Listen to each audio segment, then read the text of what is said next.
Hello everyone, my self Bablu Saini. तो student BSc second year का third paper अपन electronics चला रहे थे। उसके अंदर जो नेक्स्ट टॉपिक अपन ने स्टार्ट किया था वो था 4 टर्मिनल नेटवर्क, चतुर टर्मिनल जाल। उसके अंदर अपन ने चतुर टर्मिनल जाल क्या होता है उसका थोड़ा सा इंट्रोडक्शन अपन ने पढ़ लिया था। चतुर टर्मिनल जाल के अंदर कैसे एलिमेंट काम में लिए जाते हैं, उसके IV करेक्टरिस्टिक कैसे होते हैं और उसके वेरिएबल कौन कौन से होते हैं, कितने वेरिएबल होते हैं, और जो वेरिएबल्स के अंदर जो रिलेशन आते हैं उन रिलेशन के आधार पर अपन उस चतुर टर्मिनल जाल के पैरामीटर्स डिफाइन करते हैं। और यहाँ पे मैंने बताया था कि 3 पैरामीटर्स अपने को पढ़ने हैं। पहला पैरामीटर था आपके पास ओपन सर्किट इम्पीडेंस पैरामीटर, जिसको अपन जेड प्राचल बोल रहे थे। खुला परिपथ प्रतिबाधा प्राचल। सेकंड अपने पास था शॉर्ट सर्किट एडमिटेंस पैरामीटर्स, जिसको अपन वाई प्राचल बोल रहे थे, और उसी को अपन बोल सकते हैं कि लघुपथित प्रवेश्यता प्राचल। और लास्ट था अपने पास हाइब्रिड पैरामीटर, जिसको अपन एच पैरामीटर या एच प्राचल बोलेंगे। तो ये 3 पैरामीटर्स आज आपको पढ़ने हैं। तो पहला अपन स्टार्ट करते हैं। आज का जो अपना टॉपिक रहेगा वो टॉपिक रहेगा parameters of 4 terminal network.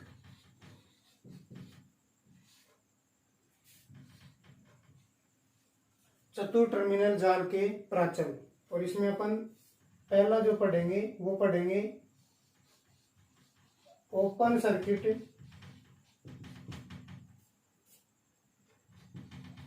Impedance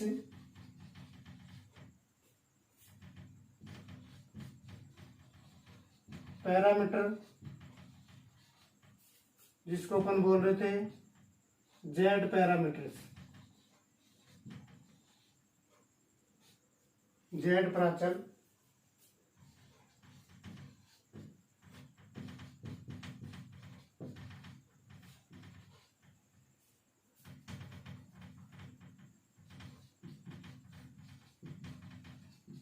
प्रतिबाधा प्राचल,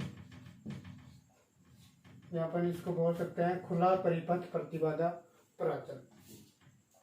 तो अपन ने इससे पहले वाले वीडियो में 4 वेरिएबल देखे थे चतुर टर्मिनल जाल के, और वहां पे मैंने बताया था कि चतुर टर्मिनल जाल के 4 वेरिएबल में से 2 वेरिएबल को अपन डिपेंडेंट वेरिएबल मानते हैं और 2 बाकी बचे हुए वेरिएबल को अपन इंडिपेंडेंट वेरिएबल मानते हैं।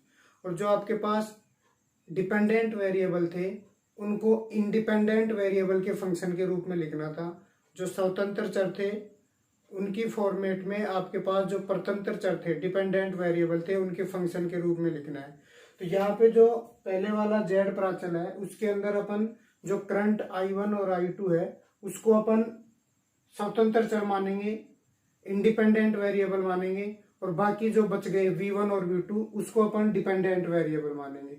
तो जो डिपेंडेंट वेरिएबल है उसको I1 I2 के फॉर्मेट में या फंक्शन के रूप में लिखेंगे। तो यहां से अपन ये बोल सकते हैं if we consider I1 and I2 as independent variable then following relation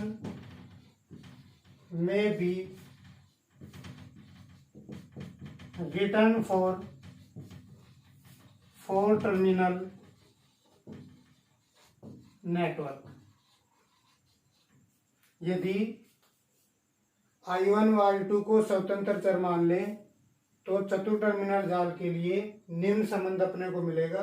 कौन सा संबंध? जो अपन पहले देख चुके हैं कि जो डिपेंडेंट वेरिएबल है V1 और V2 उनको इंडिपेंडेंट वेरिएबल के फंक्शन के रूप में लिखना है। ये परतंत्र चर हैं, उनको स्वतंत्र चरों के फंक्शन के रूप में लिखना है। मतलब ये V1 किसका फंक्शन होगा? I1 और I2 का फंक्शन होगा। ऐसे ये V2 भी किसका फंक्शन होगा? I1 और I2 का फंक्शन होगा। यहां से अपन रिलेशन निकालेंगे, जो रिलेशन आपके पास निकल के आएंगे वो आपके पास जेड पैरामीटर्स होंगे। तो यहाँ से यदि अपन इसमें चेंज निकालना चाहें वोल्टेज में, तो चेंजेज क्या आएगा, या अपन ये बोल सकते हैं कि प्रत्यावर्ती धारा तथा वोल्टता उत्पन्न हेतु धारा तथा वोल्टता में परिवर्तन निम्न होगा। क्या परिवर्तन होगा, यदि अपन V1 में चेंज निकालना चाहें तो dV1, तो कैसे चेंज निकालेंगे, एक बार इस F1 का I1 के रेस्पेक्ट में डेरिवेटिव कर दो, डिफरेंशिएशन कर दो, प्लस एक बार I2 के रेस्पेक्ट में कर दो, तो डेल F1 अपॉन में डेल I1 इंटू में dI1 plus del F1 upon में डेल I2 इंटू में dI2। ऐसे अपन V2 में यदि चेंज निकालना चाहें तो dV2 क्या बन जाएगा, डेल F2 अपॉन में डेल I1 इंटू में dI1 plus del F2 upon में डेल I2 इंटू में dI2। इनको अपन इक्वेशन दे देते हैं 1 और 2। इसके बाद में अपन ने देखा था कि चतुर टर्मिनल जाल के अंदर जो एलिमेंट काम में लिए जाते हैं, अवयव काम में लिए जाते हैं, जैसे संधारित्र हो गया, प्रेरकत्व हो गया और प्रतिरोध हो गया, वो लिटरल एलिमेंट काम में लिए जाते हैं, रेखीय एलिमेंट काम में लिए जाते हैं, जिसके कारण उनके जो IV करैक्टरिस्टिक है, IV जो अभिलाक्षणिक वक्र हैं धारा और वोल्टता के मध्य, वो सरल रेखा में मिलते हैं। तो इसका मतलब ये है कि जो यहाँ पे वोल्टेज और करंट के अंदर जो चेंज आ रहा है उनको अपन नियत मान सकते हैं, क्योंकि अपने पास जो वक्र मिलेंगे वो सरल रेखा के रूप में मिलेंगे। तो अपन ये बोल सकते हैं क्योंकि चतुर टर्मिनल जाल के अंदर जो अवयव काम में लिए जाते हैं वो रेखीय हैं, अतः इनके जो IV अभिलाक्षणीय वक्र है वो सरल रेखा में प्राप्त होने के कारण इनमें परिवर्तन को अपन एक नियत मान से परिवर्तित कर सकते हैं। तो अपन यहाँ से इन वैल्यूज को एक कांस्टेंट वैल्यू से रिप्लेस कर देंगे। तो कांस्टेंट वैल्यू से रिप्लेस करने के बाद आपके पास क्या आ जाएगा,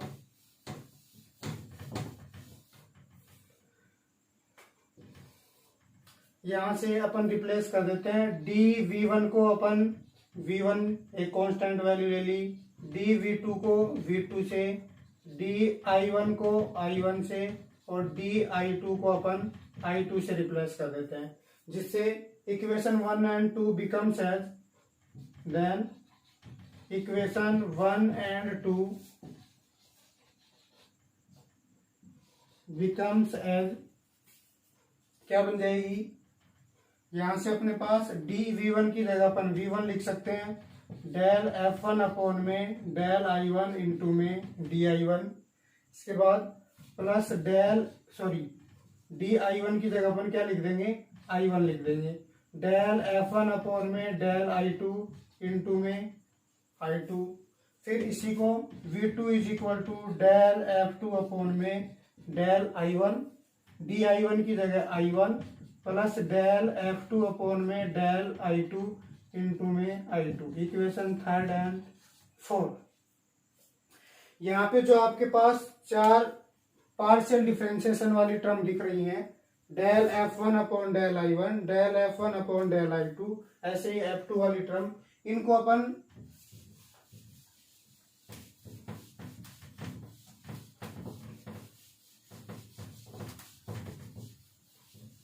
नया नाम दे देते हैं और वो है इफ डेल F1 अपॉन में डेल I1 को अपन Z11 बोले, डेल F1 अपॉन में डेल I2 को Z12 बोले, del F2 upon del I1 को Z21 बोले और डेल F2 अपॉन में डेल I2 को अपन क्या बोले, Z22। तो ये जो आपके पास 4 वैल्यू मिल रही है, Z11, Z12, 21 और Z22, ये 4 चतुर टर्मिनल जाल के जेड प्राचल कहलाते हैं। ये चारों क्या कहलाते हैं, चतुर टर्मिनल जाल के जेड प्राचल कहलाते हैं। और इनका नाम क्या होगा, ये नाम अपन इसी इक्वेशन से निकालते हैं। पहले अपन इक्वेशन 3 और 4 को जेड की फॉर्मेट में लिख लेते हैं। तो क्या बनेगा, V1 इज इक्वल टू, इसको अपन ने क्या बोल दिया, Z11 I1 plus Z12 I2 और V2 इज इक्वल टू क्या बन जाएगा, Z21 I1 Z22 इंटू में I2। Equation 5 and 6।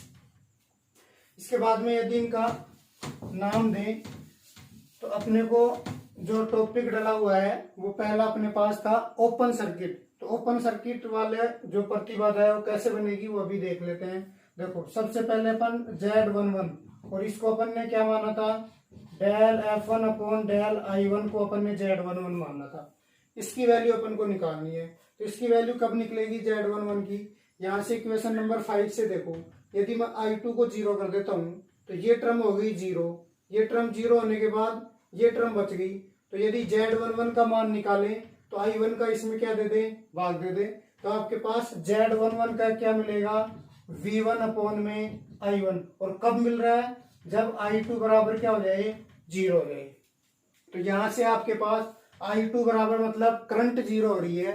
करंट 0 कब होती है, जब सर्किट ओपन होता है, खुले परिपथ के अंदर धारा का मान क्या होता है, 0 होता है, कोई धारा प्रवाहित नहीं होती। इसका मतलब सर्किट कैसा हो गया, ओपन हो गया, खुला परिपथ हो गया।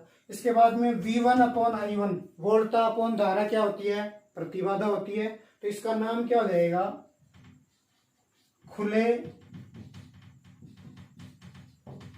परिपथ की, ये V1 upon I1 input terminal पे है तो अपन इसको क्या बोल देंगे, खुले परिपथ की निवेशी प्रतिबाधा। जब निर्गत टर्मिनल खुले हों, ये I2 है, निर्गत टर्मिनल है, आउटपुट में है, तो वो क्या होगा, खुला होगा। तो अपन यहां से ये बोल सकते हैं open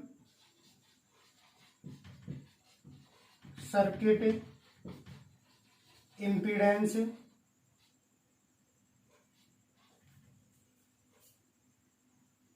when output terminal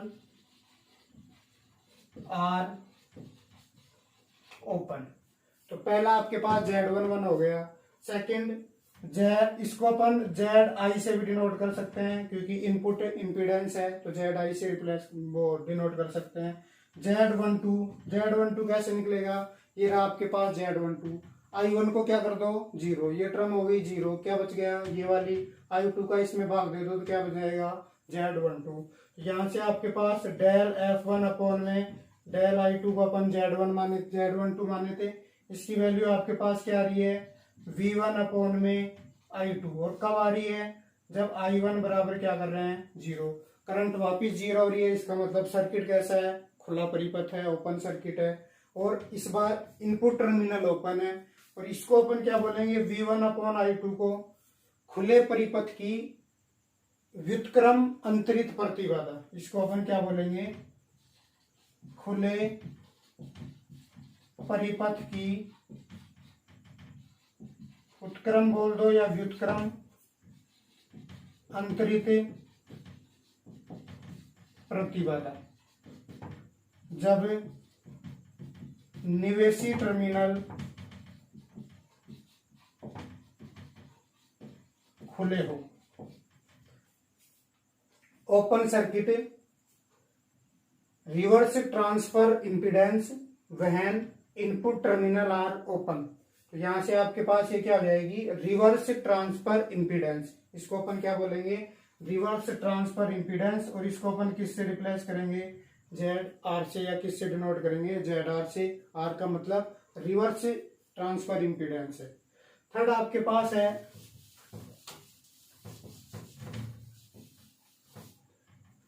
Z21। ये अपन ने किसको माना था, डेल F2 अपॉन में डेल I1, ये Z21। तो I2 को 0 करना पड़ेगा। तो I2 को 0 करने के बाद क्या बचेगा, V2 अपॉन में I1। और किसको 0 कर रहे हैं, I2। वापिस करंट 0 है तो ओपन सर्किट ही है, इस बार आउटपुट टर्मिनल ओपन है। तो इसका नाम क्या होगा, इसका नाम होगा खुले परिपथ की अग्र अंतरित प्रतिबाधा जब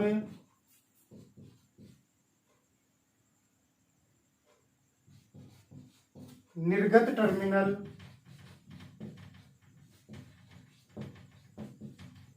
खुले हो। Open circuit forward transfer impedance when output terminal are open. तो इसको अपन क्या बोलेंगे, फॉरवर्ड ट्रांसफर इंपीडेंस। तो यहां से आपको ध्यान में रखने के लिए क्या ध्यान में रखना है, यहाँ पे I2 आ रहा है, तो I2 का मतलब आउटपुट वाले की बात कर रहा है, तो वो व्युत्क्रम हो गया, उसका अपन एक तरह से लॉजिक लगा के याद रख सकते हैं। यहाँ पे I1 आ रहा है, मतलब अग्र अंतरित प्रतिबाधा, नीचे I1 आ रहा है तो उसको अपन क्या बोल देंगे, अग्र अंतरित प्रतिबाधा। और लास्ट है आपके पास Z22, इसको निकालने के लिए किसको जीरो करेंगे, I1 को, और वैल्यू क्या आएगी I2 का, इसमें भाग दे देंगे।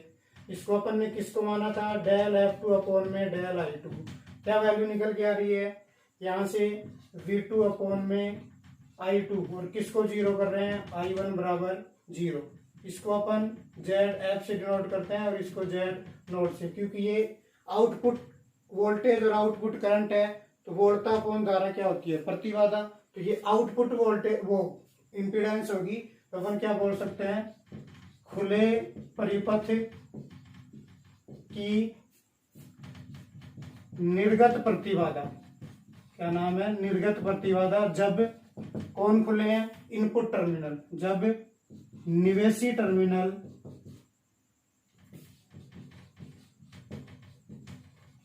खुले हों। Open circuit output impedance when input terminal are open. तो ये था आपके पास 4 जेड प्राचल। इनको अपन मैट्रिक्स फॉर्म में भी लिख सकते हैं। मैट्रिक्स फॉर्म में अपन कैसे लिखेंगे, इन मैट्रिक्स फॉर्म कैसे आएगा, यहां से V1 और V2, कोफिशिएंट आपके पास क्या है, Z21 Z22, और मल्टीप्लाई किससे हो रहे हैं, I1 और I2 से। जब मल्टीप्लाई करेंगे तो अपने पास इक्वेशन 5 और 6 मिल जाएगी। तो मैट्रिक्स फॉर्म में अपन जेड प्राचल को कैसे लिख सकते हैं, इस फॉर्मेट में लिख सकते हैं।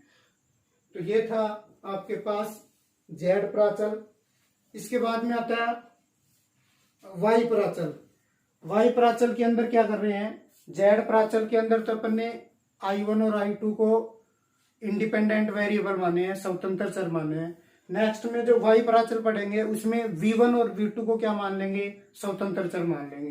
तो नेक्स्ट अपने पास आता है शॉर्ट सर्किट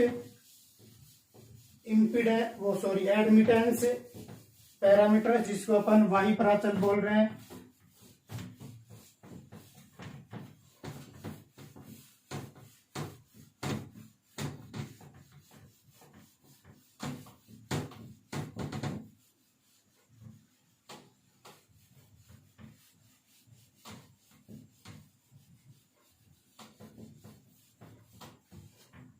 देखो सेकंड अपने पास है शॉर्ट सर्किट एडमिटेंस पैरामीटर्स, जिसको अपन बोल रहे हैं वाई पैरामीटर्स।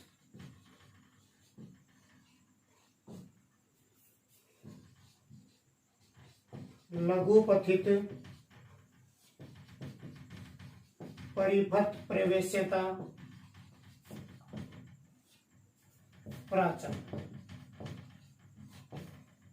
इसके अंदर अपन क्या मानेंगे, उसमें I1 I2 को इंडिपेंडेंट वेरिएबल माना था, इसमें अपन किसको मान लेंगे, V1 और V2 को।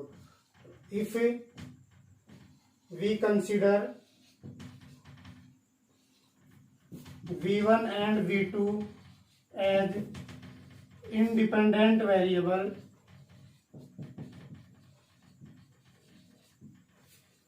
then following relation may be written for four terminal network. क्या आएगा, I1 और I2 इस बार क्या है, डिपेंडेंट वेरिएबल। तो इसको अपन को इंडिपेंडेंट वेरिएबल के फंक्शन के रूप में लिखना है। F3 फंक्शन ले लेता हूं मैं, ये किस किस के फंक्शन होंगे, V1 और V2 के।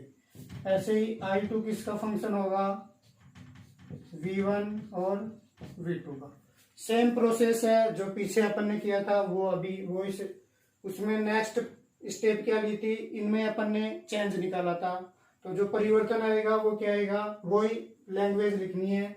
प्रत्यावर्ती धारा तथा वोल्टता उत्पन्न हेतु धारा और वोल्टता में परिवर्तन को निम्न प्रकार लिख सकते हैं। क्या परिवर्तन आएगा, DI1 क्या आएगा, डेल F3 अपॉन एक बार किसके रेस्पेक्ट में कर दो, V1 के रेस्पेक्ट में, इनटू में क्या जाएगा, dV1 एक बार किसके रेस्पेक्ट में कर दो, V2 के रेस्पेक्ट में, इनटू में क्या जाएगा, dV2। Next DI2 is equal to क्या हो जाएगा, डेल F4 अपॉन में डेल V1 इनटू में dV1 del F4 upon del V2 into में dV2। इसको अपन ने इक्वेशन 1 और 2 दिया था। इसके बाद में नेक्स्ट स्टेप में क्या किया था, क्योंकि चतुर टर्मिनल जाल के अंदर जो एलिमेंट काम में लिए जाते हैं वो लिटरल एलिमेंट या रेखीय एलिमेंट काम में लिए जाते हैं, इसलिए धारा और वोल्टता के परिवर्तन को अपन नियत मान सकते हैं। और नियत वैल्यू अपन ने DI1 को किससे रिप्लेस किया था, I1 से। DI2 को किससे रिप्लेस करोगे, I2 से। DV1 को किससे रिप्लेस करोगे, V1 से। और DV2 को किससे रिप्लेस करोगे, V2 से। तो अपने पास जो इक्वेशन बनेंगी वो क्या बन जाएंगी, I1 is equal to del F3 upon में डेल V1 इंटू में V1 del F3 into V2 और I2 is equal to del F4 upon में डेल V1 इंटू में V1 डेल F4 अपॉन में डेल V2 इंटू में V2। जो आपके पास पार्शियल डेरिवेटिव वाली टर्म आ रही है उनको अपन नए नाम दे देते हैं। तो यहाँ पे y11 तो क्या होगा, डेल F3 अपॉन में डेल V1। वहां पे अपन ने Z पैरामीटर्स पढ़ रहे थे, इसलिए उनको Z11, Z12, Z21, Z22 नाम दे दिया। यहाँ पे Y पैरामीटर्स पढ़ रहे हैं तो सिंबल के रूप में Y काम में लेंगे। y12 आपके पास, अब ये ध्यान में रखना है, इसको 11, 12, 21 और 22 नाम देते हैं। तो ये आपके पास क्या हो जाएगा, डेल F3 अपॉन में डेल V2 और y21 डेल F4 अपॉन में डेल V1 और y22 आपके पास क्या आएगा, डेल F4 अपॉन में डेल V2। तो जो ये इक्वेशन है जिनको अपन 4 और 5 नाम दिया था वो क्या बनेंगी, I1 is equal to y11 V1 y12 V2 और I2 is equal to y21 V1 y22 into में क्या बन जाएगा, V2। अब इनका नाम लिखना है।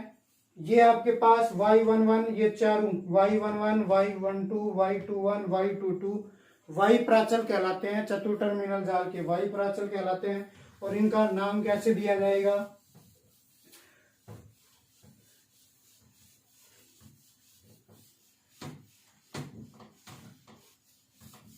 देखो पहला आपके पास है y11, किसको माना था y11, डेल F3 अपॉन में डेल V1। देखो कैसे निकल के आएगा, y11 निकालना है तो जैसे वहां पे I1 और I2 को जीरो किया था, यहाँ पे V1 V2 जीरो देंगे, तो V2 को जीरो करोगे टर्म जीरो होगी, क्या बच गया, तो y11 निकल लेगा तो V1 का क्या दे देंगे, भाग दे देंगे। तो यहाँ पे क्या देगा, I1 अपॉन में V1। और कब आ रहा है, जब V2 बराबर क्या हो, जीरो।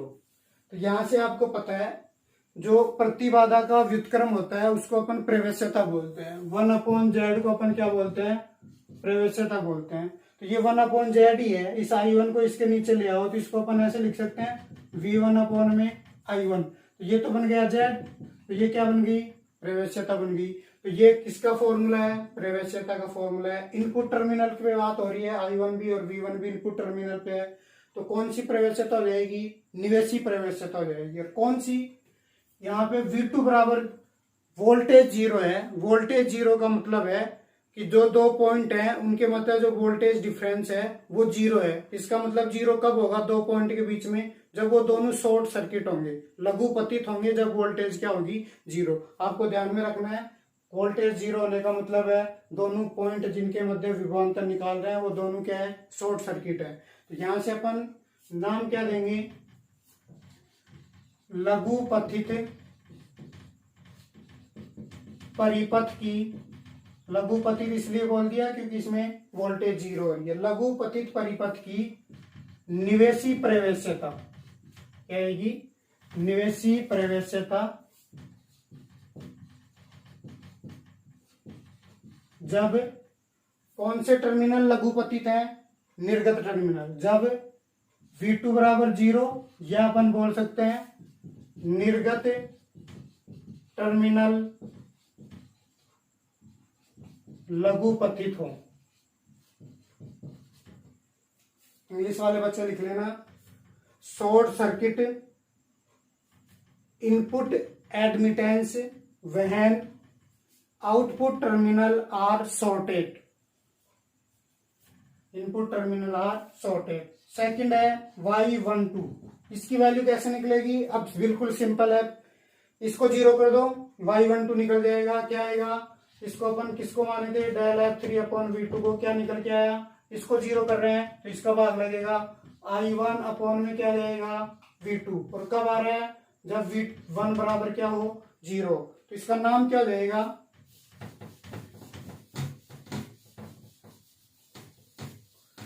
इसका नाम पहले वाले में प्रतिबाधा थी, यहाँ पे प्रवेश्यता हो जाएगी।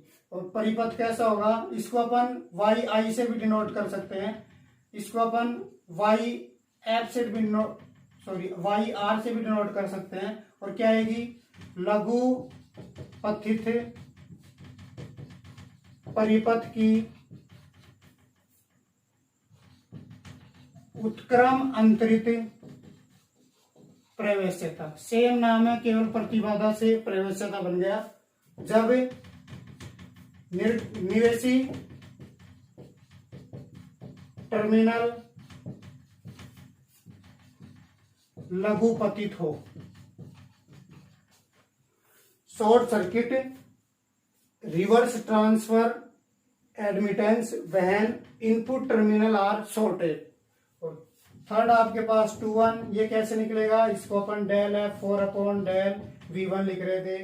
वैल्यू क्या आएगी? इस V2 को क्या कर दो? जीरो। तो यहां से इसमें भाग लग जाएगा। क्या आएगा? I2 अपॉन में V1। किसको जीरो किया? V2 को जीरो किया। इसको अपन किससे डिनोट करेंगे? फॉरवर्ड प्रवेश्यता आएगी। तो यहां से अपन क्या बोल सकते हैं? लघु पतित परिपथ की अग्र अंतरित प्रवेश्यता जब आउटपुट, जब निर्गत टर्मिनल लघु पतित हो। मैं यहां से लिख रहा हूं, ये V2 बराबर जीरो है तो निर्गत टर्मिनल लघु पतित होंगे। और यहां से आपको रिवर्स, यहां पे आपको फॉरवर्ड मिलेगा। और लास्ट आपके पास short circuit forward transfer admittance when output terminal are shorted. तो यहां से आपके पास Y22, यदि ये कंफ्यूज हो रहे हो तो मैं एक लिख देता हूं, short circuit input admittance when output terminals are shorted. ऐसे आपके पास यहाँ पे इनपुट टर्मिनल शॉर्टेड कर देना, इसको नाम लिख देना रिवर्स ट्रांसफर एडमिटेंस, इसको फॉरवर्ड ट्रांसफर इम्पीडेंस। और लास्ट आपके पास क्या बच गया? ZY22।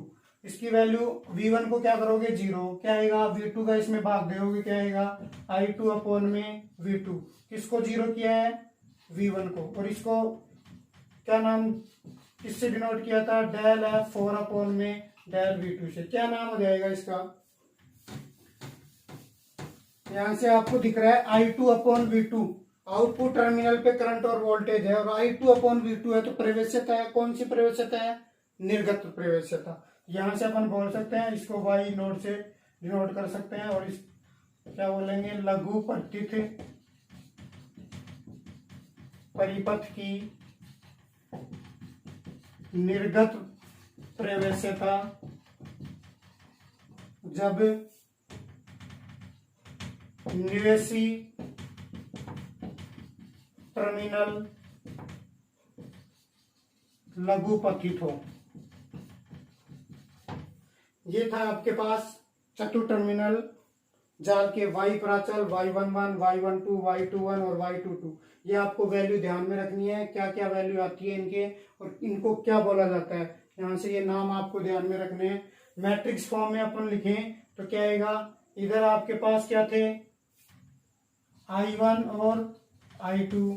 कोफिशिएंट आपके पास क्या आ रहे हैं, Y11, Y12, Y21 और Y22, और मल्टीप्लाई में क्या है, V1 और V2। जब इन मैट्रिक्स को मल्टीप्लाई करोगे तो आपके पास जो इक्वेशन थी 3 या 5 या 6 वो आपके पास मिल जाएंगी।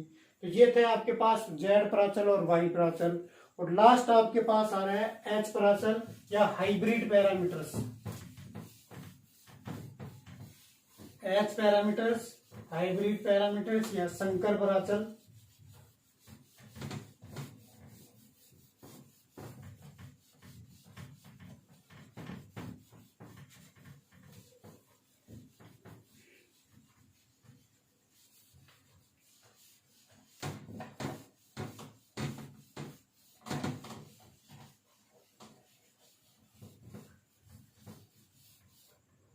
थर्ड आपके पास आ रहा है एच पैरामीटर्स, ये अपन इसको बोल सकते हैं संकर प्राचल या हाइब्रिड पैरामीटर्स। देखो हाइब्रिड पैरामीटर्स कैसे निकलते हैं, इसके अंदर वही दो वेरिएबल अपन को डिपेंडेंट और इंडिपेंडेंट लेने हैं। कौन से दो वेरिएबल इंडिपेंडेंट लेंगे, यहाँ पे अपन I1 और V2 इन दो को अपन क्या लेंगे, इंडिपेंडेंट, स्वतंत्र कर लेंगे। If we consider I1 and V2 as independent variable, then following relation may be written as या written for 4 टर्मिनल नेटवर्क। क्या आएगा 4 टर्मिनल नेटवर्क के अंदर, तो यहां से आप